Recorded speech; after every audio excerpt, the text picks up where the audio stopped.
بسم اللہ الرحمن الرحیم الحمد للہ رب العالمین والصلاة والسلام علی سیدنا و شفیعنا ابی القاسم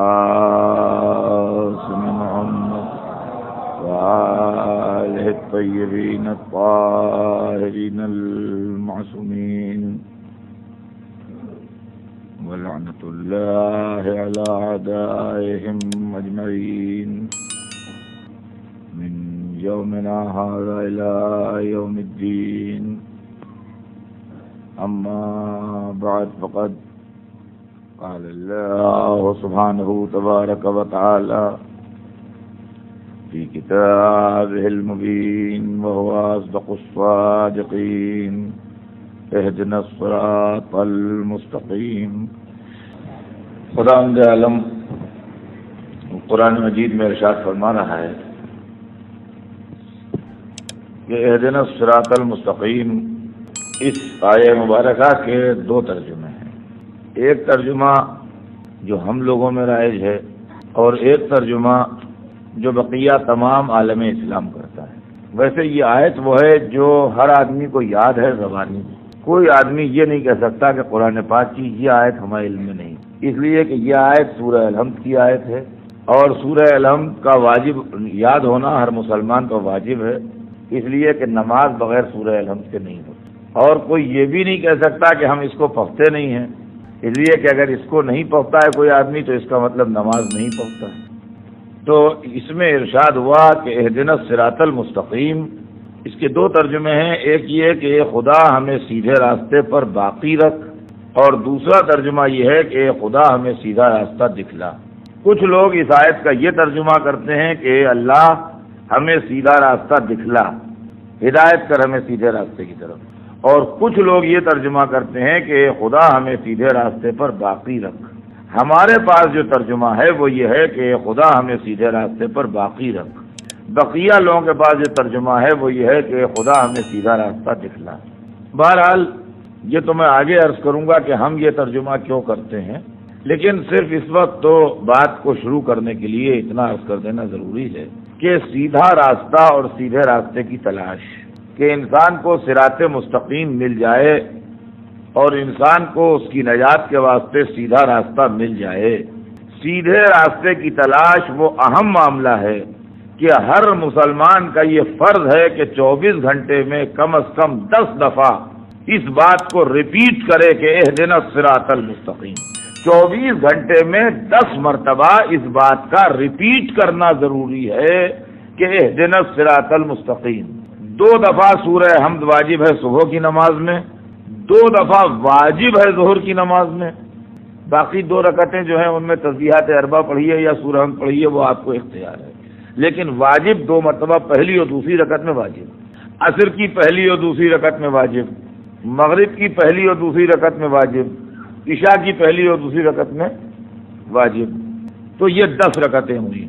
تو اس کا مطلب یہ ہے کہ 24 گھنٹے میں 10 دفعہ ہر مسلمان وضو کر کے پاک ہو کے اپنا جسم اور لباس پاک کر کے، حدث کی نجاست ہو یا اور دوسری خبث کی نجاست جیسے گندا پانی وغیرہ پڑ جاتا ہے، یہ ہر نجاست سے پاک ہو کے اللہ کے حضور میں جا کے مصلی پر کھڑے ہو کے خضوع و خشوع کے ساتھ، صدق دل کے ساتھ، سچائی کے ساتھ، دنیا کے سارے خیالات کو دل سے نکال کے اللہ کی یاد کا تصور اپنے دل میں لے کے، اور اس تصور کے ساتھ کہ بندہ اپنے پروردگار کی سرکار میں حاضر ہے اور اس کے دربار میں موجود ہے، یہ دعا مانگے کہ اہدنا الصراط المستقیم،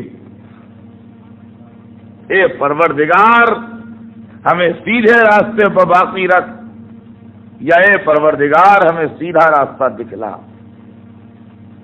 جو بھی ترجمہ کرے وہ اس کا اپنا فعل ہے، لیکن سچائی کا راستہ اور سیدھا راستہ جو ہے اس کے لیے اللہ کی سرکار میں دعا کریں. اس کا مطلب یہ ہوا کہ سیدھا راستہ کوئی ایسا اہم راستہ ہے اور کوئی ایسا ضروری راستہ ہے کہ اس کے بغیر کام چلنے والا نہیں ہے، لہذا ہر مسلمان پر فرض کیا گیا کہ وہ نماز میں اللہ کے سامنے آ کے سیدھے راستے کی دعا مانگے۔ تو کیا خالی یہ دعا مانگ لینا کافی ہے، یا ان راستوں کے الجھے ہوئے جال میں ہمیں سیدھا راستہ تلاش کرنے کی بھی ضرورت ہے؟ یہ مسئلہ غور طلب ہے اور سوچنے کے قابل ہے کہ یہ راستوں کا الجھا ہوا جال، جس کے اندر کوئی راستہ ادھر جا رہا ہے اور کوئی راستہ ادھر جا رہا ہے، ایک راستہ دوسرے راستے کو کاٹ رہا ہے اور ایک راستہ دوسرے راستے سے الگ ہو رہا ہے، اور یہ راستہ اس راستے کو توڑ رہا ہے اور وہ راستہ اس راستے کو گھما رہا ہے۔ ایسے عالم میں ہم کیا کریں اور کیسے سیدھا راستہ تلاش کریں؟ اور ادھر یہ زور بنا ہوا کہ 24 گھنٹے میں 10 مرتبہ کہو، جب سوتے سوتے جاگو تو سورج نکلنے سے پہلے پہلے کہہ لو، جب دنیا کے کاموں میں دوپہر تک مشغول ہو جاؤ تو سورج ڈھلنے کے بعد کہو، سورج ڈوبنے سے پہلے پہلے دعا مانگو، سورج ڈوبنے کے بعد پھر کہو، جب رات کو بستر پر جانے لگو، رات گہری ہو جائے تو یہ بات کہتے ہوئے جاؤ۔ یعنی 24 گھنٹے میں بار بار صبح شام دن دوپہر رات ابتدائی حصہ اور شروع کا حصہ، ان تمام موقعوں پر اللہ سے آواز دے کے مانگتے رہو سچائی کا راستہ اور سیدھا راستہ۔ ایک طرف قرآن کا یہ زور کہ آواز دیتے رہو، دوسری طرف ہماری یہ لاپرواہی کہ جس راستے پر چلو آنکھیں بند کر کے چلو، کیا پرواہ ہے، ٹھیک ہی ہوگا۔ عزیزان گرامی، قرآن پاک کا بار بار اس بات کو ریپیٹ کرنا اور اس سورے کا جس میں اس راستے کا ذکر ہے جزو نماز ہونا، اور اس اہمیت کے ساتھ کہ لا صلاۃ الا بفاتحۃ الکتاب، نماز نہ بنے گی جب تک سورہ فاتحہ نہ پڑھا جائے، یعنی سورہ الحمد۔ کیا اس بات کی طرف متوجہ نہیں کرتا کہ ہر مسلمان کا فرض ہے کہ وہ صراط مستقیم کی تلاش کرے کہ وہ کیا ہے، اور وہ سیدھے راستے کو ڈھونڈے کہ وہ سیدھا راستہ کون سا ہے؟ اب اس کے 2 ترجمے ہیں عزیزان گرامی، اور میں اپنی بات کا آغاز کر دوں۔ ایک ترجمہ یہ ہے کہ اے خدا ہمیں سیدھے راستے پر باقی رکھ، اور ایک ترجمہ یہ ہے کہ اے اللہ ہمیں سیدھا راستہ دکھلا۔ 1400 برس سے کچھ لوگوں میں اس پر اختلافات ہیں کہ یہ صحیح یا وہ صحیح۔ ہم کہتے ہیں جھگڑا بیکار ہے، دونوں صحیح، نہ یہ غلط نہ وہ غلط۔ ہم جو ترجمہ کر رہے ہیں یہ خدا ہمیں سیدھے راستے پر باقی رکھ، یہ بھی صحیح، اور ہمارے بھائی جو ترجمہ کر رہے ہیں کہ اے خدا ہمیں سیدھا راستہ دکھلا، وہ بھی صحیح۔ نہ ہم غلط کہہ رہے ہیں نہ وہ غلط کہہ رہے ہیں۔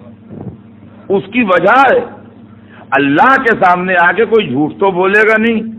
اللہ کے سامنے آ کے معاذ اللہ ہم یہ تصور ہی نہیں کر سکتے کہ کوئی مسلمان توبہ توبہ جھوٹ بولے گا، مصلی پہ آ کے وضو کر کے قبلہ رو ہو کے تکبیرۃ الاحرام کہہ کے دنیا و ما فیہا سے اپنے تعلقات توڑ کے کون بدبخت ایسا ہے جو جھوٹ بولے گا؟ تو سچ کہے گا۔ اب جو آدمی جو بات کہے گا وہ اپنی ضرورت کے تحت کہے گا۔ دیکھیے، جو اللہ سے کچھ مانگتا ہے وہ اپنی ضرورت کے تحت مانگتا ہے۔ جس کو اللہ نے اپنے کرم سے اور فضل سے مثلا 4-5 بیٹے دیے ہیں، وہ کیا دعا مانگے گا؟ یا اللہ میرے بیٹوں کو زندہ رکھ، یا اللہ میرے بیٹے خیریت سے رہیں، سلامت رہیں، ترقی کریں۔ جو ابھی صاحب اولاد نہیں ہے، جس کو دولت اولاد ابھی نہیں ملی ہے، وہ کیا دعا مانگے گا؟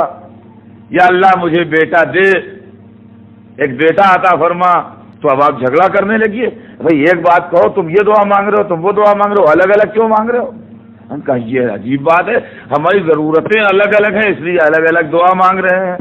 جس کو بیٹے مل گئے ہیں وہ کہتا ہے ماشاءاللہ 3-4 تو اللہ نے دے دیے، بس یہی پروان چڑھیں، ترقی کریں، پڑھیں لکھیں، کامیاب ہوں، بس اس سے کافی ہے، اب ہمیں اور نہیں چاہیے، بس انہی کی کامیابی اور ترقی چاہیے۔ جس کو ابھی نہیں ملا ہے وہ کہتا ہے صاحب میں اللہ سے مانگ رہا ہوں مجھے عطا فرمائے، تو میں کیا وجہ مانگ رہا ہوں؟ تو معلوم ہوا ہر ایک اپنی ضرورت کے تحت مانگے گا۔ جس کے بیٹے ہیں وہ کہے گا یا اللہ باقی رہیں، جس کے نہیں ہے وہ کہے گا یا اللہ عنایت فرما۔ وہ یہی مسئلہ وہاں پر بھی ہے کہ اہدنا الصراط المستقیم، جو پا گیا ہے وہ کہے گا باقی رہوں، جو تلاش میں ہے وہ کہے گا دیکھا۔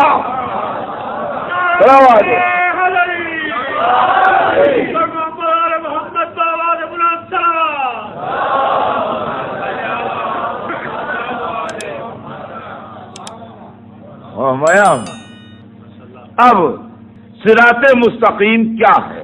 اس عشرے میں انشاءاللہ میرا موضوع یہی رہے گا، صراط مستقیم، سیدھا راستہ۔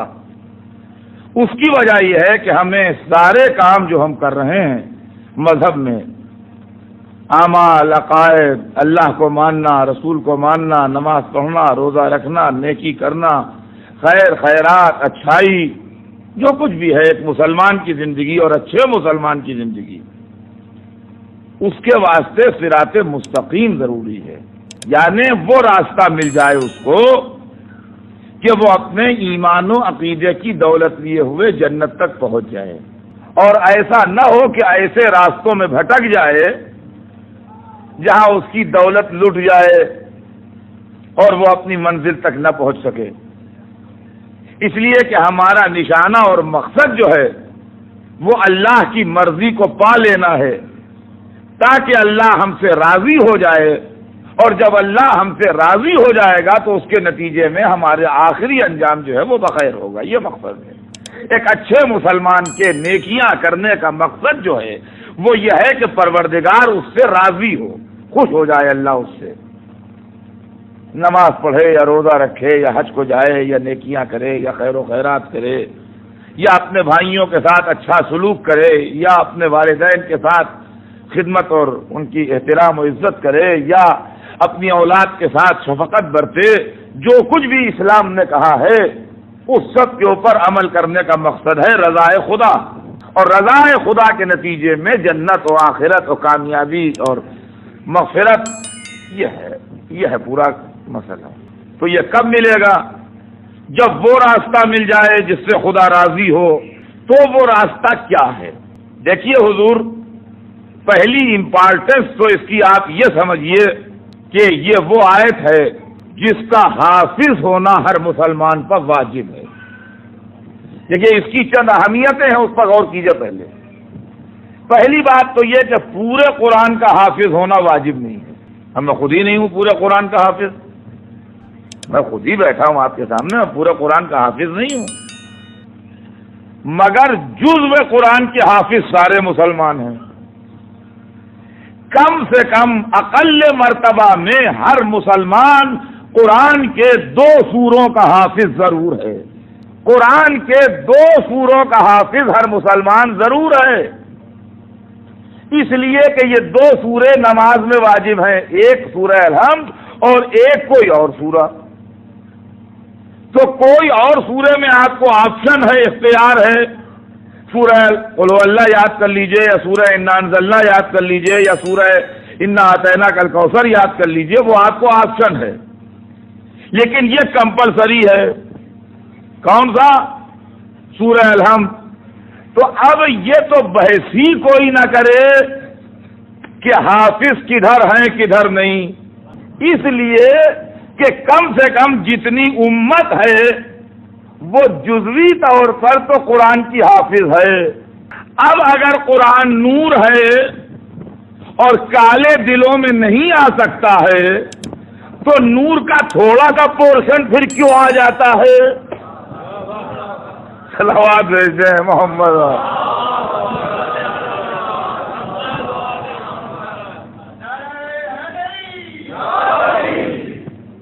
یہ نہ اس وقت کا میرا موضوع ہے، اور نہ آگے مجھے چھیڑنا ہے کسی مجلس میں، یہ سبجیکٹ ہی نہیں ہے میرا، اور نہ اس وقت کا سبجیکٹ ہے نہ آگے کا سبجیکٹ ہے۔ لیکن یہ بات اکثر ہمارے سے کہی جاتی ہے ہمارے سامنے، آپ کے یہاں حافظ نہیں ہوتے، حالانکہ ایسا نہیں ہے، سراسر غلط ہے، ایسا نہیں ہے۔ یہاں کا حال تو مجھے نہیں معلوم، لیکن اگر آپ ہندوستان میں آئے تو ہم آپ کو ان حفاظ قرآن سے ملا سکتے ہیں کہ جو ائمہ اثنا عشر کے بھی قائل ہیں اور حافظ قرآن بھی ہیں، ہے موجود، ایسا نہیں کہ نہ ہو، اور پاکستان میں اس سے زیادہ ہے۔ وہاں کے لوگوں کو بھی ہم جانتے ہیں، یہاں کے لوگوں کو بھی جانتے ہیں۔ اچھا، یہاں ایسا اعتراض بھی نہیں کرتا، ادھری کا اعتراض بھی ہے، یہ اسی دیش کا اعتراض بھی ہے، ادھر ہم نے نہیں سنا کہیں ان کا صاحب وہاں حافظ نہیں ہوتے۔ تو ایک دو جملے خالی عرض کر دوں کہ دیکھیے، یہ جو پڑھنے کا حساب کتاب ہے تعلیم کا، اس کو آپ مذہب کے اندر نہ لائیے، اس کے اندر ہم جانتے ہیں اس کو، کیونکہ ہماری پوری زندگی محکمہ تعلیم میں گزری اور اب تک گزر رہی ہے، لہذا اس کا سسٹم ہمیں معلوم ہے کہ کیا ہے۔ ایجوکیشن کا تعلق مذہب سے نہیں ہوتا ہے، ایجوکیشن کا تعلق ہمیشہ روٹی روزی سے ہوتا ہے، اور ہم نے ایجوکیشن کا تعلق ریلیجن سے نہیں ہوتا کبھی بھی، ایجوکیشن کا تعلق روٹی روزی سے ہوتا ہے۔ یہ ہندوستان میں، پورے ہندوستان میں، یہ سب کانٹیننٹ جو کہلاتا ہے، جس میں ہندوستان، پاکستان، بنگلہ دیش اب ہیں 3 ملک، اس کے اندر ایک زمانے میں فارسی پڑھی جاتی تھی، اور ہندو لوگ بھی فارسی کے بڑے ماہر ہوتے تھے اور بہت زیادہ فارسی پڑھتے تھے اور فارسی جانتے تھے۔ چنانچہ ہمارے یہاں لکھنؤ میں بہت سی پرانی ہندو فیملیز میں جو بڈھے بڈھے لوگ ہیں، وہ فارسی کے سینکڑوں شعر ان کو زبانی یاد ہیں اب تک، اور فارسی ان کا، ہم فارسی جانتے ہیں، فارسی پڑھے ہیں۔ بعد میں جب دفتر کی زبان بدل گئی اور انگریزی ہو گئی انگریزوں کے آنے کے بعد، تو فارسی اسکولوں میں سناٹا ہو گیا، اس لیے کہ اب فارسی پڑھنے کے بعد نوکری نہیں ملتی تھی، تو انگریزی اسکولوں میں لوگ جانے لگے۔ تو یہ جو ہے کہ کون سی ایجوکیشن حاصل کرے گا آدمی، تو جس ایجوکیشن سے روٹی ملتی ہے وہ حاصل کرتا ہے، اس کا تعلق مذہب سے نہیں ہے۔ تو اب ایک جگہ کم ایک جگہ زیادہ کیوں ہے، اس کا تعلق مذہب سے نہیں ہے، اس کا تعلق اس بات سے ہے کہ حفظ قرآن سے جہاں پر جاب مل جاتا ہے، اور یہ ہے معاملہ، رہ گیا جہاں تک ثوابن کا سوال ہے، جہاں تک ثوابن کا سوال ہے کہ ثوابن تو وہ بحمداللہ ہیں۔ جہاں تک اس کا سوال ہے کہ یہ نور ہے، تو نور تو بے شک ہے، نور تو بے شک ہے، قرآن پاک کے نور ہونے میں جو کلام کرے وہ خود ظلمت، نور تو ہے۔ لیکن یہ نہ کہیے کہ جو حافظ نہیں ہے اس کا دل کالا ہے، یہ نہ کہیے کہ جو حافظ نہیں ہے اس کا دل کالا ہے، ورنہ امت کا تقریباً 99% طبقہ جو ہے اس کے دل کالے ہو جائیں گے، ہے نا؟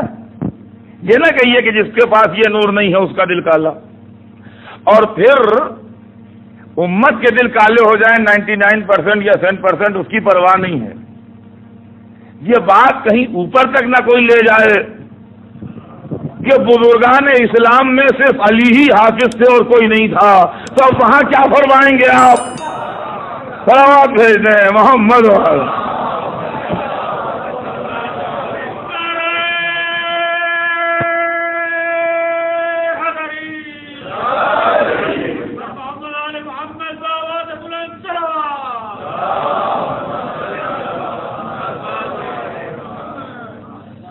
تو عزیزان گرامی، میں جو بات عرض کر رہا تھا وہ بالکل اس سے الگ ہے، اور میں نے آپ سے عرض کر دیا یہ سبجیکٹ نہ مجھے ٹچ کرنا ہے آج اور نہ آج کے بعد کسی مجلس میں۔ میں تو صرف یہ کہہ رہا ہوں کہ یہ آیت جو میں نے شروع کی ہے اہدنا الصراط المستقیم، اس کی چند اہمیتیں ہیں۔ ایک اہمیت تو یہ ہے کہ یہ اس سورے کا جز ہے اور اس سورے کی آیت ہے، یہ سورے کا واجب یاد ہونا ہر مسلمان کا واجب ہے، اور پوری امت کی سورے کی حافظ ہے، ایک بات۔ دوسری بات یہ کہ خالی حافظ ہی نہیں بلکہ 24 گھنٹے میں 10 مرتبہ اس کا پڑھنا واجب ہے، اس لیے کہ نماز واجب ہے اور نماز میں یہ سورہ پڑھنا واجب ہے، اور کم سے کم 17 رکعتوں میں سے 10 رکعتوں میں اس کا پڑھنا بالکل ضروری اور کمپلسری ہے۔ ایک بات۔ دوسری اہمیت اس کی یہ ہے، تیسری اہمیت اس کی یہ ہے کہ یہ اس سورے کا جز ہے جو قرآن کا پریفیس مانا گیا ہے، دیباچہ مانا گیا ہے، جس کے اندر سمٹ کے سارے مفاہیم قرآن اور قرآن کے تمام مطالب جو ہیں وہ کہا جاتا ہے سورہ الحمد کے اندر، خلاصے کے طور پر اللہ نے بیان کیے ہیں۔ لہذا یہ بھی اس کا ایک جز ہے۔ اس کا مطلب ایک آیت جو ہے وہ قرآن کے کسی بڑے سبجیکٹ کے اوپر حاوی ہوگی، ہے بات کہ نہیں؟ دوسری بات۔ تیسری بات یہ ہے۔ چوتھی بات یہ ہے کہ آیتیں قرآن میں ملتی ہیں اور تفسیر ہمیں قرآن پاک کی آیتوں کی حدیثوں میں ملتی ہے۔ قرآن میں ہم نے آیت پڑھی، اب اس آیت کا کیا مطلب ہے، اس آیت میں پروردگار نے کیا ارشاد فرمایا ہے، یہ لفظ جو استعمال ہوا ہے اس کو کیا سمجھے ہم، یہ ہمیں تفسیر میں ملے گا، یہ قرآن میں نہیں ملے گا، یہ تفسیر میں ملے گا۔ تو قرآن پڑھنے کے بعد اگر قرآن کو سمجھنا ہے تو بغیر تفسیر کی مدد کے آپ قرآن پاک نہیں سمجھ پائیں گے۔ لیکن اس آیت کی خصوصیت پورے قرآن میں یہ ہے، توجہ سنیے گا، اس آیت کی خصوصیت پورے قرآن میں یہ ہے کہ اس کی تفسیر خود اسی میں بیان کی گئی ہے، یعنی جس اللہ نے یہ آیت اتاری اسی نے اس کی تفسیر بھی بیان کر دی، تاکہ اس کی تفسیر جو ہے وہ علماء اسلام کے ذمے نہ رہ جائے بلکہ پروردگار خود ہی بتا دے تاکہ کانٹروورسی نہ ڈیولپ ہو۔ چنانچہ اگر اصل بات آپ پوچھیے، اگر اصل پوچھیے آپ اور تھوڑا سا غور کیجئے دماغ لڑا کے، تو سورہ الحمد اس آیت کا ختم ہو جاتا ہے، اہدنا الصراط المستقیم پر یہ سورہ ختم ہو جاتا ہے، اس لیے کہ آگے کا جو بیان ہے وہ اسی کی تفسیر ہے، کوئی نئی بات نہیں ہے۔ بسم اللہ الرحمن الرحیم، الحمدللہ رب العالمین الرحمن الرحیم مالک یوم الدین ایاک نعبد و ایاک نستعین اہدنا الصراط المستقیم۔ یہاں تک تو ہر آیت میں نئی بات آ رہی ہے، اس کے آگے جو ہے وہ اسی کی تفسیر ہے، اہدنا الصراط المستقیم، پالنے والے ہمیں سیدھے راستے پر باقی رکھ یا سیدھے راستے کی ہدایت کر۔ صراط الذین انعمت علیہم، ان لوگوں کا راستہ جن پر تو نے اپنی نعمتیں نازل کی ہیں، غیر المغضوب علیہم، ان کا راستہ نہیں جن پر تیرا غضب نازل ہوا، وَلَضَّالِّينَ، ان کا راستہ بھی نہیں جو گمراہ ہو گئے۔ تو اب سامنے کی بات یہ ہے کہ یہ اس کی تفسیر ہے کہ صراط مستقیم کیا ہے۔ صراط مستقیم کا ڈیفینیشن ہم کیا بتائیں جب قرآن خود بتا رہا ہے کہ سیدھا راستہ ان لوگوں کا راستہ ہے جن پر خدا نے اپنی نعمتیں اتاری، ان کا راستہ نہیں ہے جن پر غضب اترا، ان کا راستہ بھی نہیں ہے جو بھٹک گئے۔ جی تو اب اسی کی توضیح ہونا ہے ان مجلسوں میں جو مجھے آپ کے سامنے عرض کرنا ہے، اور اس سال اگر زندگی رہی تو میرا عنوان سخن اور عنوان کلام اسی بات کی تشریح ہوگی کہ سیدھا راستہ کیا ہے، وہ لوگ کون ہیں جن پر نعمتیں اتری۔ ہاں، ان لوگوں کو میں نہیں بتاؤں گا جن پر غضب آیا، اس لیے کہ میں اپنے منہ سے کسی کو برا کیوں کہوں۔ جو بہک گئے میں کیا جانوں کون بہکے، لیکن جب اے اور بی دو لائنیں چل رہی ہیں تو اگر یہ طے ہو جائے کہ یہ اے ہے تو بی خود بخود طے ہو جائے گی، اگر وہ لوگ طے ہو جائیں جن پر نعمتیں اتری ہیں تو جو ان سے کٹ کٹ کے چل رہے ہوں گے وہی مغضوب ہوں گے، وہی ظالم۔ صلوات بھیجیں محمد۔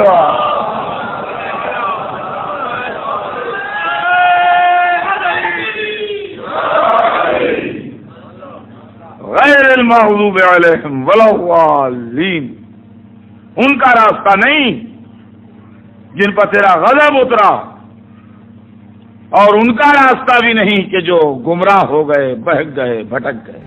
چلو ایک بات تو آج پہلے دن ہوتی چلے ہمیں آپ کے بیچ، لیکن ابھی تو یہ موضوع آگے بڑھے گا، پھر ڈیٹیل اس کی آئے گی سب، لیکن ایک بات ہماری سمجھ میں نہیں آتی۔ کچھ صاحب ہم بڑے پریشان ہیں، ہم تو اللہ اللہ کرنا چاہتے ہیں بس، اور اللہ بس، باقی ہوس کوئی نہیں میاں سوائے اللہ کے، اور بس اللہ اور کچھ نہیں، سب دنیا میں ہیچ ہے، بس جو کچھ ہے وہ اللہ، اور بس اللہ اللہ کیے جاؤ اور کچھ نہ کہو، اور اللہ اللہ کیے جاؤ تو زبان پہ کچھ نہ نکلے، تو ان کا بس اللہ اللہ کیے جاؤ اور کچھ نہیں، اللہ بس باقی ہوس۔ بات تو عمدہ ہے، لیکن اگر واقعاً محبت خدا میں ہو، اگر کسی کی عداوت میں ہو تو یہ بات اچھی نہیں ہے۔ اگر خدا کی محبت میں ہو تو ضرور اچھی ہو سکتی ہے، اگر کسی کی عداوت میں ہو تو اچھی نہیں۔ باقی ایک بات ہماری سمجھ میں نہیں آ رہی ہے کہ زندگی میں یوں گھر میں بیٹھے ہیں، کھانا کھا رہے ہیں، راستہ چل رہے ہیں، کسی سے باتیں کر رہے ہیں، اخبار پڑھ رہے ہیں، تو اس وقت میں بھی بس اللہ ہی اللہ اور کچھ نہیں۔ لیکن نماز میں تو ہمارا بھی دل چاہتا ہے کہ اللہ ہی اللہ ہو، نماز میں تو ہمارا بھی دل چاہتا ہے کہ اللہ ہی اللہ ہو اور کچھ نہ ہو۔ تو اللہ کہتا ہے میری نماز پڑھنا ہے تو یوں پڑھو، یہ سورہ پڑھو۔ کیا پڑھیں؟ سورہ الحمد پڑھو۔ اہدنا الصراط المستقیم تک تو چلے آئے، ٹھیک ٹھیک، ہم و اللہ، ہم و اللہ، ہم و اللہ، بس ہم اس سے کچھ کہہ رہے ہیں، وہ ہمیں سن رہا ہے، ہم اس سے عرض کر رہے ہیں، وہ ہمارے معروضات پر غور فرما رہا ہے، ٹھیک ہے، ہم و اللہ۔ اب جب بات یہاں سے آگے بڑھی صراط الذین، یہ کیا معاملہ ہے؟ اللہ کی نماز اور بندوں کا ذکر، اللہ کی نماز اور بندوں کا تذکرہ، ان لوگوں کا راستہ، لوگوں سے یہاں سوال ہی کیا؟ ہم و اللہ، بس لوگ کہاں بیچ میں آ گئے؟ یہاں مزاج توحید پر بار ہو رہا ہے معبود یہ جملہ، کہا تم پہلے تھوڑی ہو جس کے مزاج پر بار ہوا ہے؟ جب آدم خلق میں جب بھی کسی کے مزاج پر سجدہ بار ہو رہا تھا۔ صلوات بھیجیں محمد۔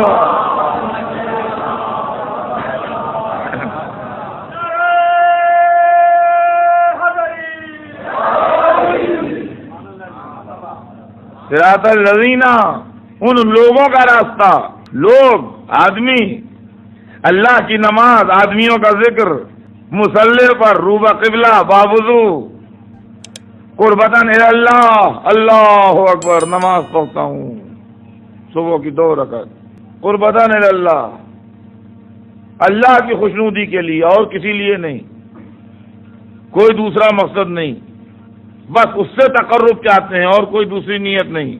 اور اس کے تقرب میں یا اللہ ان لوگوں کا راستہ، تو اللہ کی نماز، لوگوں کا تذکرہ، تو بھائی یہ کہاں تک صحیح؟ ہم کہا نہیں، کوئی مذائقہ اس میں نہیں ہے، وہ اچھے لوگ تھے، ان پر اللہ نے نعمتیں بھیجی، تو معلوم ہوا جو اچھے لوگ ہوں ان کے تذکرے سے نماز نہیں ٹوٹتی، جو اچھے لوگ ہوں ان کا ذکر آفیشلی نماز میں آیا ہے، جن پر نعمتیں نازل ہوئی ہوں خدا خود چاہتا ہے کہ نماز میں ان کا ذکر آئے۔ تو جب الذین کہیں گے تو کیا دماغ میں غیر اللہ کا تصور نہیں آئے گا؟ جب لوگوں کا نام آئے گا تو کیا انسانوں کے وجود کا تصور دماغ میں نہیں آئے گا؟ تو لفظ خود بتا رہی ہے ان لوگوں کا راستہ جن پر تیری نعمتیں نازل ہوئی ہیں، جن پر تو نے اپنی نعمتیں نازل کی، جی ان لوگوں کا راستہ جن پر تو نے اپنی نعمتیں نازل کی، تو کیا لوگوں کا ذکر نہیں آئے گا؟ دماغ میں لوگوں کا تصور نہیں آئے گا کس کس پر نعمتیں نازل ہوئیں؟ تو معلوم ہے ان کے تصور سے نماز نہیں ٹوٹی۔ ہاں چلو ٹھیک ہے، جنہوں نے خدمت کی اور جنہوں نے اللہ کے قریب ہوئے، جو اس قابل ہوئے کہ مرکز نعمت پروردگار بنے، ہونا چاہیے ان کا تذکرہ، بھائی ٹھیک ہے ہو، لیکن بات یہاں پر تمام نہیں ہوئی۔ غیر المغضوب علیہم، ان کا راستہ نہیں جن پر غضب اترا۔ ارے برا نہ کہیے کسی کو نماز، جو جیسا ہو، ہم سے کیا مطلب، وہ جانے، خدا جانے۔ ہم مصلی پر کھڑے ہو کے کسی کو مغضوب کہیں، ارے جس پر غضب اترا وہ تو غضب آ ہی چکا، اس پر اب اس کے کہنے سے کیا؟ جس پر اللہ کا غضب نازل ہوا وہ تو ظاہر ہے کہ غضب اس پر اتر ہی چکا، اب اس کے بیان کرنے سے کیا فائدہ؟ وہ تو پھنس چکا، مصیبت میں جا چکا، اور جو بہک گیا وہ تو جائے گا جہنم میں۔ جو ظالمین ہیں، گمراہ ہیں، ان کا تو معلوم ہی انجام خراب ہے، گمراہوں کا تو انجام ہمیشہ خراب ہوتا ہی ہے۔ لیکن ہم اس دکھڑے کو کیوں روئیں، کیوں کہیں، کیوں اپنی زبان سے نکالیں، کیوں کسی کی شان میں کچھ کہیں، کسی سے برے بنیں؟ تو اب چلیے چل کے علماء سے کہیں کہ سرکار اتنی پرمیشن دے دیجئے کہ ہم اہدنا الصراط المستقیم ہی پر سورہ حمد ختم کر دیا کریں، اس لیے کہ یہ بقیہ جو آیتیں ہیں اس کے اندر ایک تو بشر کا تصور آتا ہے اللہ کی عبادت میں جو ہم پر گراں ہے، اور دوسرے اگر واہ واہ ہوتی خالی تو چلو گوارا بھی تھا، اس میں تو کچھ لوگوں کی مذمت بھی کرنا پڑتی ہے، اور بھلا اچھا نہیں لگتا کہ باوضو ہو کے ذکر خدا جس زبان سے کیا جا رہا ہو اس زبان سے کسی کو برا کہا جائے۔ ان کا پڑھنا ہو پڑھو، نہیں تو اسلام کے دائرے سے نکلو۔ معلومہ عین اسلام اور روح نماز یہ ہے کہ جو اچھے ہیں ان کو اچھا کہو، جو برے ہیں ان کو برا کہو۔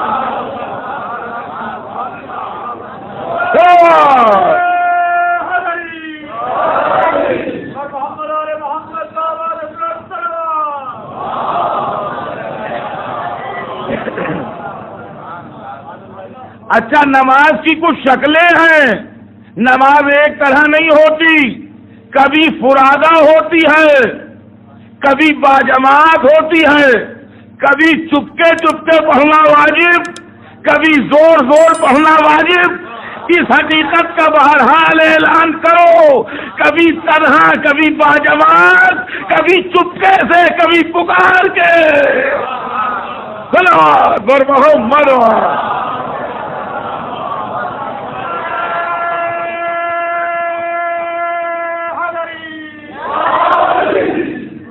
یہ فلسفہ سوچیے آپ کیا ہے۔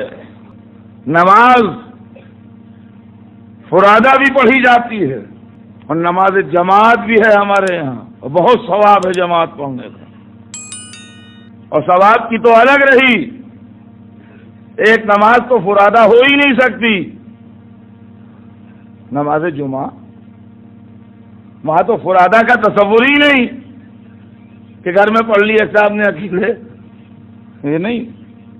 نماز جمعہ تو جماعت سے ہوئے ہی گی، تو جماعت سے بھی کہو، با جماعت کہو، یہی بات، فرادہ بھی کہو۔ صبح کی نماز زور زور پڑھی جائے گی، مغرب کی 2 رکعتیں زور سے پڑھی جائیں گی، عشاء کی 2 رکعتیں زور سے پڑھی جائیں گی، ظہر و عصر کی 2 رکعتیں، ابتدا کی بھی آخر کی تو خیر چپکے ہیں، مگر عشاء 2 رکعتیں ابتدا کی بھی دونوں نمازوں کی یہ چپکے چپکے پڑھی جائیں گی۔ یعنی گویا ہمیشہ کے لیے حالات بتا دیے اور ڈائریکشن دے دیے کہ موقع ملے تو بجماعت کہو، ثواب زیادہ ہے، نہ موقع ملے تو فرادہ ہی کہہ لو۔ اگر موقع ہو، اس لیے کہ جماعت کا ثواب بہت ہے، تو اگر موقع ہو تو آدمی نماز جماعت پڑھے، لیکن نہیں ہے موقع کسی کے پاس تو کوئی بات نہیں، فرادہ پڑھ لو۔ کوئی وقت ایسا ہے جس میں چپکے چپکے اور کوئی ٹائم ایسا آیا جس میں بآواز بلند حالات مناسب ہوں تو بآواز بلند، نامناسب ہوں چپکے چپکے۔ یہ عمل جاری رکھو، اچھوں کو اچھا کہو، خراب لوگوں کو خراب کہو، نیک کو نیک کہو، بد کو بد کہو، جن پر نعمتیں نازل ہوئیں ان کی واہ واہ کرو، جن پر غضب اترا ان کی مذمت کرو، تو تم سیدھے راستے پر ہو۔ یہ ہے میرے دوستوں سیدھا راستہ، اور اس کا نام ہے صراط مستقیم۔ اہدنا الصراط المستقیم، پالنے والے ہمیں سیدھے راستے پر باقی رکھ۔ اب سیدھا راستہ ان کا راستہ ہے جن پر اللہ نے اپنی نعمتیں نازل کی۔ اب چلیے ڈھونڈتے ہیں، کسی کانٹروورسی میں پڑے بغیر اور کسی اختلاف کو تازہ کیے بغیر ہم تلاش کرتے ہیں ان کو جن پر نعمتیں اتری۔ ویسے تو اللہ نے تمام بندوں کو اپنے نعمتیں دیں، لیکن غالباً یہاں پر وہ نعمتیں ہرگز مراد نہیں ہو سکتی جو تمام نوع بشر کو بٹی ہیں۔ آنکھیں بہت بڑی نعمت ہے اللہ کی، جب کمزور ہو جائیں اور عینک کی ضرورت پڑے تو پتہ لگتا ہے کتنی بڑی نعمت ہے، وہ بھی عینک کھو جائے یا ٹوٹ جائے جب۔ کان بہت بڑی نعمت ہے، جب کچھ سننے میں تکلف ہو تب پتہ لگتا ہے کون سی نعمت ہے۔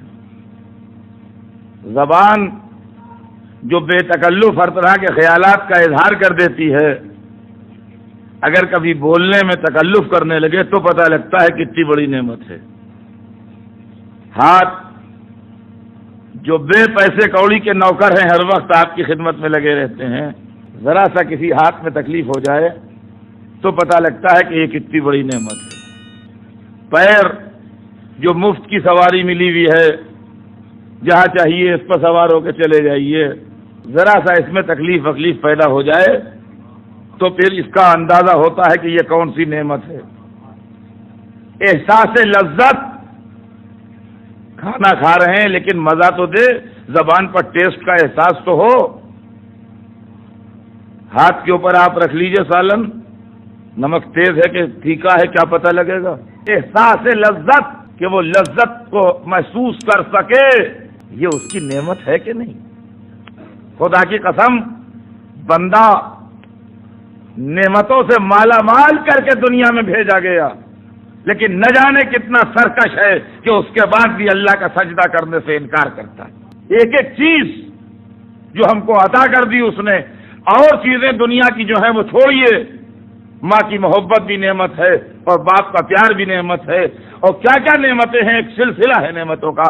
لیکن خالی اگر ہم اپنے جسم کے اندر نعمتیں شمار کریں کہ ہمارے اس جسم خاکی کو اللہ نے نعمتوں کا کتنا بڑا مجموعہ بنایا ہے، تو ہزاروں معرفتوں کے سبق کھل جائیں اور دفتر کھل جائیں معرفت پروردگار کے خالی اسی جسم خاکی کے اندر، کہ اس کے اندر اس نے کون کون سی صفتیں ودیت کر دی۔ پورا آٹومیٹک سسٹم ہے، جیسے ہی حملہ ہونے لگے گا ہاتھ ایسے آ جائے گا سامنے، جیسے ہی آنکھ کی طرف کوئی چیز آئے گی آنکھیں بند ہو جائیں گی، جیسے ہی پیر کے نیچے کانٹا آئے گا پیر ایک دم سے اچٹ جائے گا۔ پوری باڈی ایک تو آٹومیٹک بنائی ہے، سوچنے کی ضرورت نہیں ہے، جی ارادے کی ضرورت نہیں ہے کہ آپ سوچیں کہ میرے پیر کے نیچے کانٹا آیا ہے، مجھے پیر اٹھانا چاہیے ہے، نہیں، اتنے میں تو کانٹا واٹا اپنا کام کر جائے گا سب، اتنی دیر کہاں لگتی ہے، امیجیٹ۔ اور پھر یہ حواس جو ہیں آپ کے، دیکھنے کی طاقت، سننے کی طاقت، بولنے کی طاقت، سونگھنے کی طاقت، چھو کے محسوس کر کے کسی چیز کو نرم ہے کہ گرم ہے کہ سرد ہے، کیا ہے کیا نہیں ہے، یہ احساسات، ان احساسات میں صراط الذین انعمت علیہم غیر المغضوب علیہم ولا الضالین کی تشریح ہو رہی ہے۔ ارے زندگی تفسیر صراط مستقیم ہے، غور کیجیے گا آپ، مذہب کو میں نے زندگی سے بھی سمجھا ہے، میری مذہب فہمی کے دو دور گزرے ہیں. ایک وہ دور وہ جب بزرگوں نے بتایا، بچپن میں بتایا گیا، 5 برس کے سن میں، 4 برس کے سن میں، 3 برس کے سن میں، اللہ ایک پنجتن 5 جو دستور ہے، مائیں بتاتی ہیں، باپ بتاتے ہیں. اس کے بعد استاد نے بتایا، مدرسے میں پڑھا، یہ نماز ہے، یہ روزہ ہے، اس طرح نماز پڑھی جاتی ہے، یہ روزے کی نیت کی جاتی ہے. یہ سب کو پڑھایا گیا، میں نے بھی پڑھا، مجھے بھی بتایا گیا. ایک تو اس وقت سمجھا، پھر جوان ہو کے، سمجھدار ہو کے، بالغ و عاقل ہو کے، ہوشیار ہو کے مذہب کو زندگی سے سمجھا تو اعتماد بڑھتا چلا گیا. اس لیے کہ اسلام کے متعلق میری تھیوری یہ ہے کہ اسلام کیونکہ ساری دنیا کے لیے ہے اور ساری دنیا میں پڑھے لکھوں کے ساتھ جاہل بھی ہیں، ہوشیاروں کے ساتھ ناسمجھ بھی ہیں، لائبریری میں زندگی گزارنے والے بہت کم ہیں، کھیتوں میں کام کرنے والے بہت ہیں،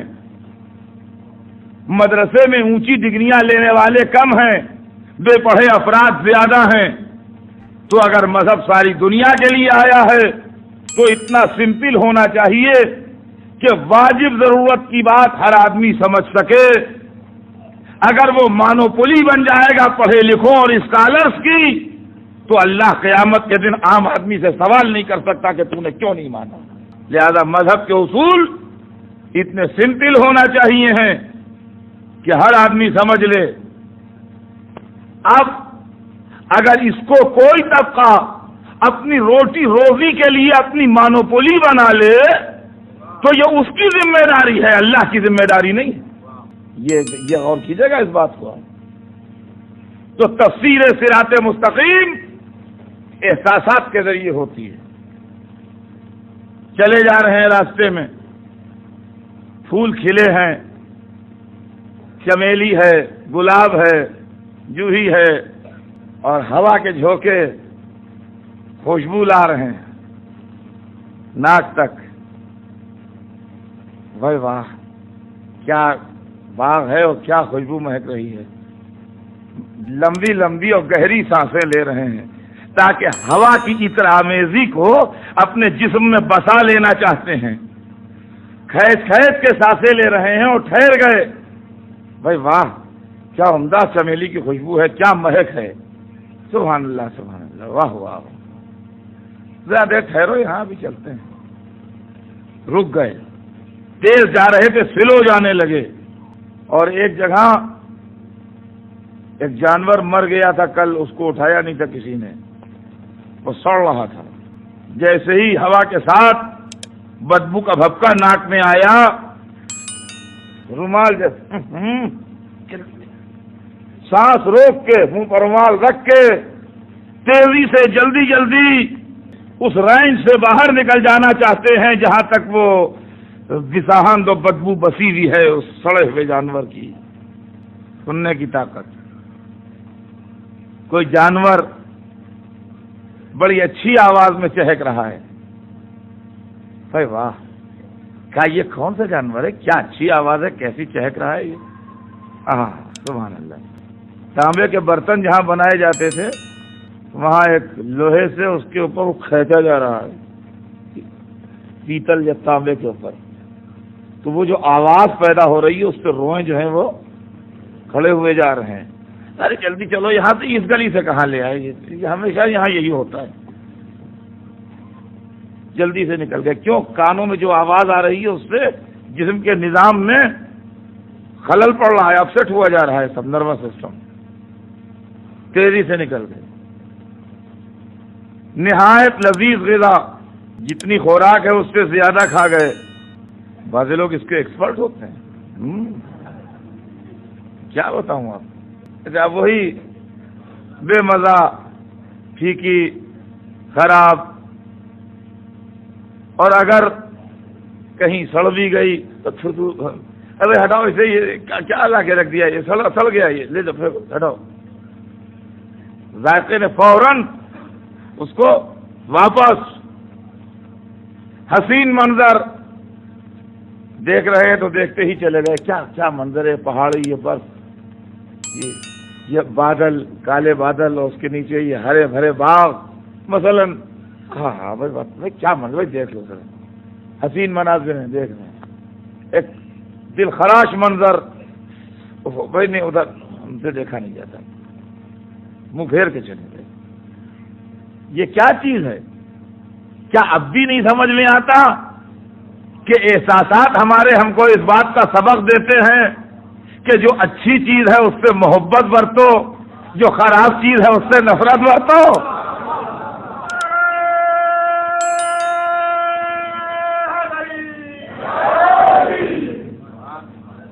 اب تو سمجھ میں آیا صراط الذین انعمت علیہم غیر المغضوب علیہم ولا الضالین. اب اگر اچھی آواز اور بری آواز میں فرق نہ محسوس ہو، اگر زبان کے اندر سے ٹیسٹ کی صلاحیت ختم ہو جائے، اگر بدبو اور خوشبو میں فرق نہ محسوس کرے آدمی، تو یہ نہ کہ یہ بڑے نیوٹرل ہیں، یہ نہ کہ یہ بڑے مرنج آدمی ہیں، یہ بیمار ہیں. ان کو اسپتال میں دکھائیے لے جا کے، ان کے سونگھنے کی صلاحیت ختم ہو گئی ہے. چمیلی کے پھولوں اور سڑے ہوئے جانور کے مردار کی بو میں فرق نہیں محسوس کر پاتے.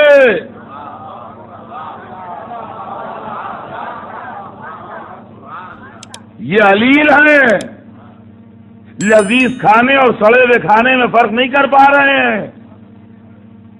ان کی حالت اچھی نہیں، اسپتال میں داخل کیجئے، نہیں تو کل کو کوئی بڑی بیماری میں مبتلا ہو جائیں گے تو اچھے نہ ہو پائیں گے. وہ عزیزان گرامی، اب وہ لوگ جو کہتے ہیں ہم تو سب کی عزت کرتے ہیں، قاتل بھی ہمارا مقتول بھی ہمارا، یہ اچھے نہیں ہے. انسانیت بیمار ہے، نیک و بد میں فرق نہیں کر پا رہی ہے. محمد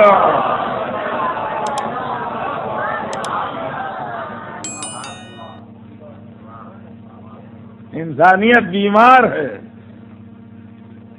یہ نیک و بد میں فرق نہیں کر پا رہے ہیں.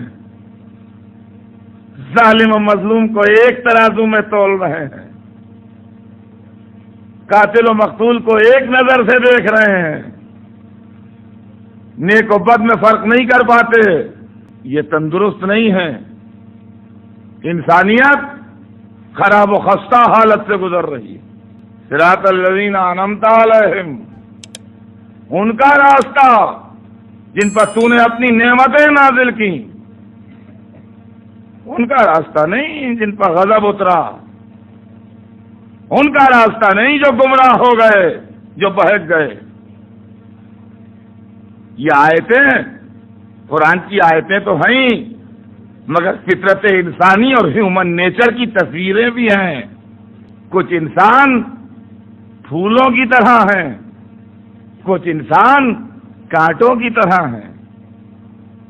تو جو پھولوں کی طرح ہیں ان سے مل کے رہو، جو کانٹوں کی طرح ہیں ان سے بچ کے رہو. یہی صراط مستقیم ہے. اور اگر تم کہو ہمارے لیے پھول اور کانٹا برابر ہے، تو اس کا مطلب یہ ہوا کہ تمہارے ذہن میں اتنا شعور نہیں رہ گیا کہ تم اچھے برے کی تمیز کر سکو.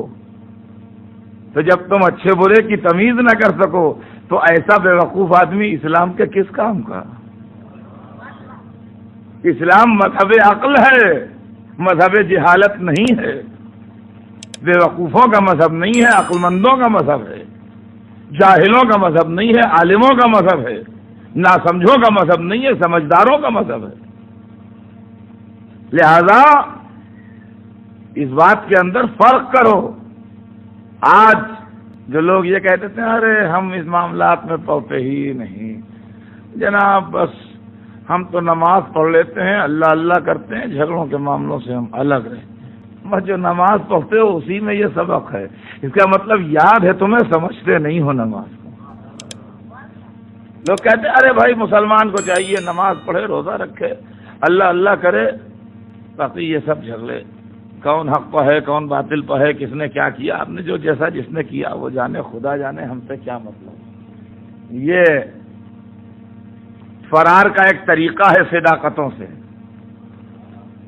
آج وقت تمام ہوا، انشاءاللہ کل عرض کروں گا آپ کے سامنے.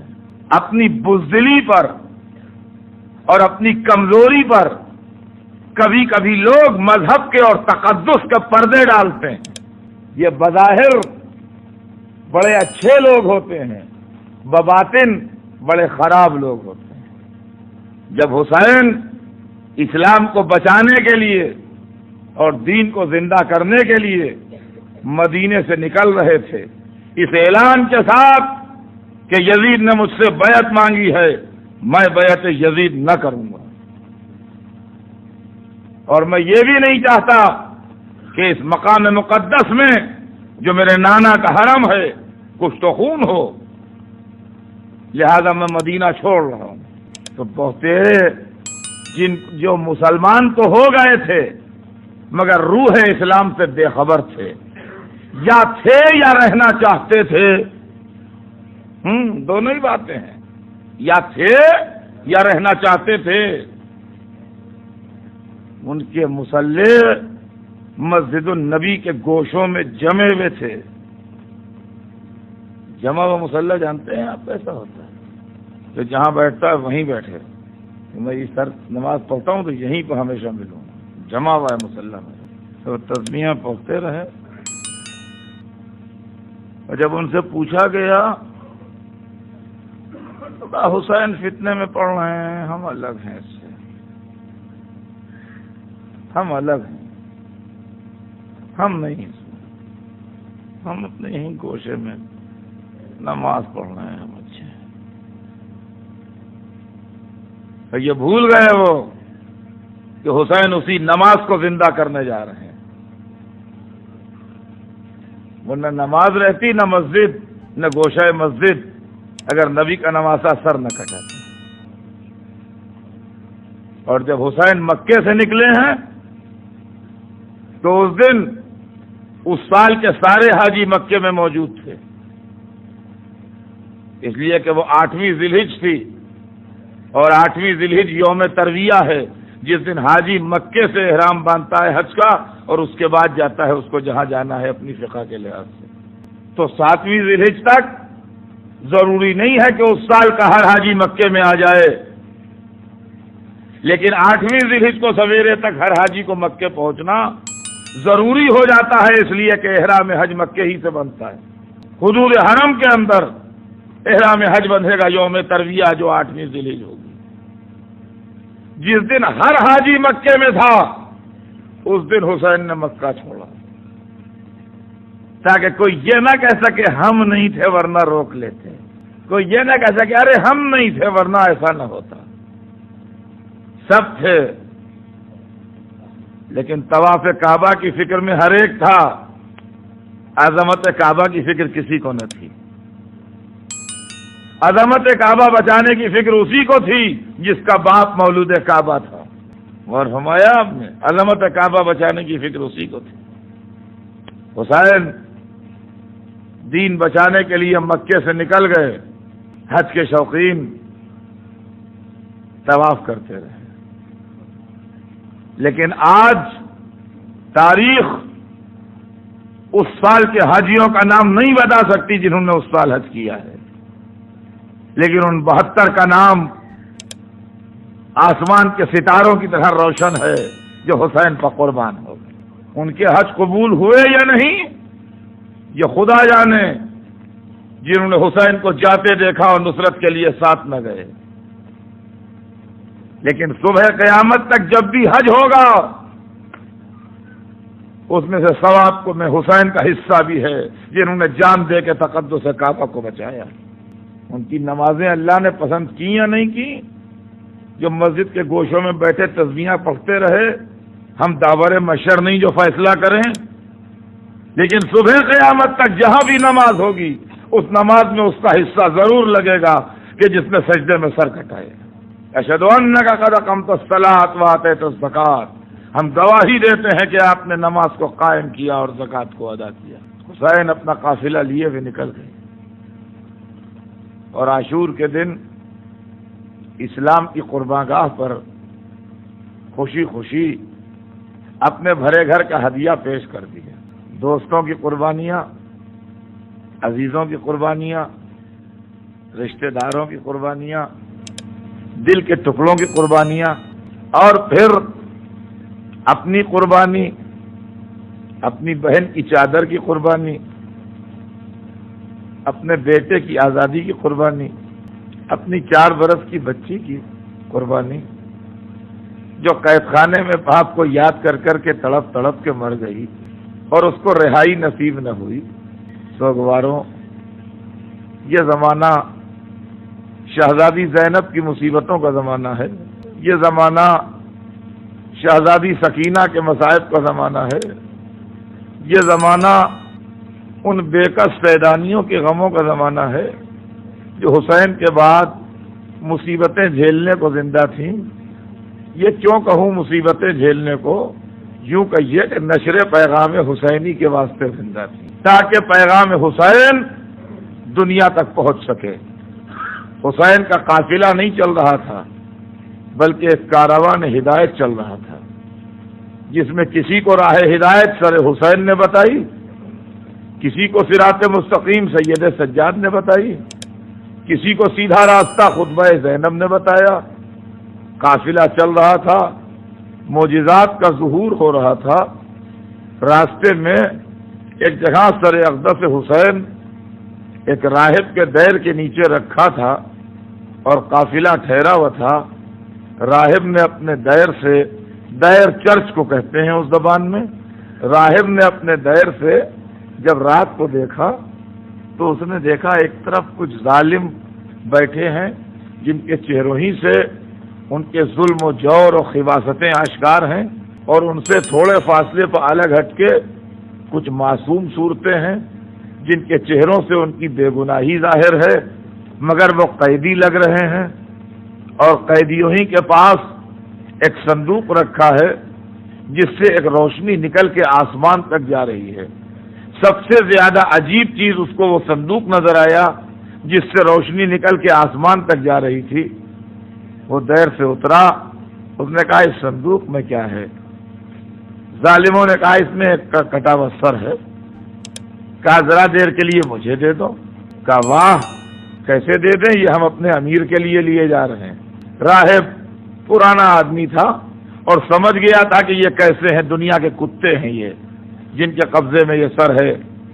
کہا کہ میرے پاس 500 درہم ہیں، وہ لے لو مجھ سے اور تھوڑی دیر کے لیے سر دے دو، تمہارا فوج چاروں طرف پڑی ہے، میں کہیں لے نہیں جاؤں گا ایسے۔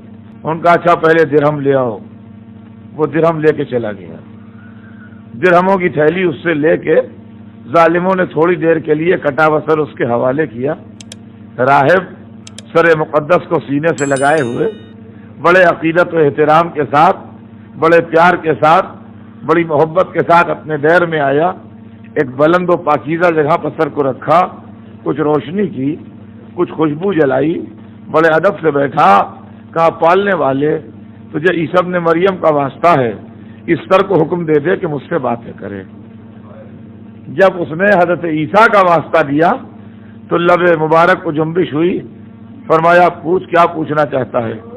کہا یہ تو میں سمجھ گیا کہ آپ کوئی خاصہ داور ہے، لیکن آپ کون ہیں؟ ذرا اس کی اور وضاحت فرما دیجئے۔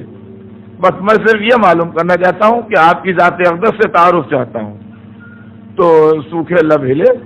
فرمایا انا ابن محمد المصطفیٰ، انا ابن علی المرتضیٰ، انا ابن فاطمہ الزہرا، میں محمد مصطفیٰ کا بیٹا ہوں، میں علی مرتضیٰ کا بیٹا ہوں، میں فاطمہ زہرا کا بیٹا ہوں۔ راہب تڑپنے لگا۔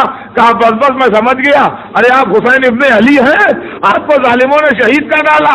یہ کہہ کے تڑپنے لگا، رونے لگا، کٹے سر نے اپنے مصائب شروع کیے۔ فرمایا انا شہید، میں وہ ہوں جو شہید کیا گیا، انا المظلوم، میں وہ ہوں جس پر ظلم کیا گیا، انا العطشان، میں وہ ہوں جو پیاسا مارا گیا۔ ہائے میرے مولا کی پیاس، اپنے شیعوں سے کہلوایا، جب پانی پینا میری پیاس یاد کر لے۔ لبیک یا حسین، لبیک یا حسین، لبیک یا حسین لبیک یا حسین